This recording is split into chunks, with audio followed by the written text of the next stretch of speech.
Hi guys, The Guardian had an interesting piece on Sunday which I'll leave a link to about the damage Nigel Farage could do to the Tories if he were to return to politics. As we know, the former Brexit Party leader has been spending most of his time split between watching small boats cross the English Channel and hosting a show on GB News. But the article made some interesting predictions if Farage were to lead Reform UK. The current leader, Richard Tice, who is a good speaker, isn't getting the traction Farage got with voters back in 2019 when the Brexit Party was last running. Ian Duncan-Smith, Dominic Raab and Theresa Villers were some of the high-profile names of Tories who would lose their seats if Farage were to head the Reform Party. This would be because the right wing would swing to a Farage-led outfit while moderate voters would head in the direction of the Labour Party. Back in 2019, Farage did a deal with Boris Johnson to not really challenge the Tories in many blue wall seats, which meant that the Conservatives did win there, although with a slim majority.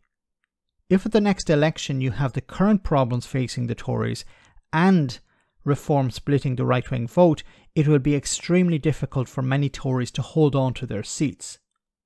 Now, there seems to be appetite on the right for some sort of change. Many voters are upset that Boris Johnson was removed, and they're not happy with Rishi Sunak and Jeremy Hunt now being in charge.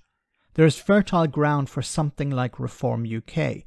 However, the party hasn't really made the inroads it had hoped in recent by-elections, considering the pumping it gets from GB News.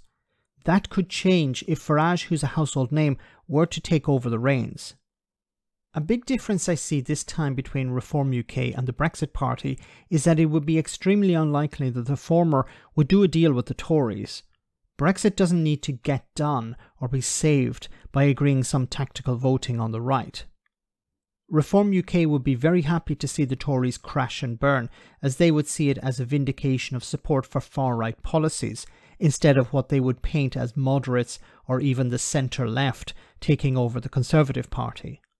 Of course, moderates have not taken over the Conservative Party and there is no centre-left in it, but in politics it's all about perception.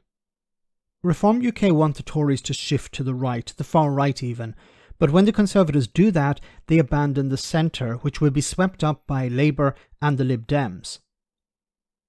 So Nigel Farage leading Reform UK would be a headache if not a nightmare for the Conservatives at the next general election.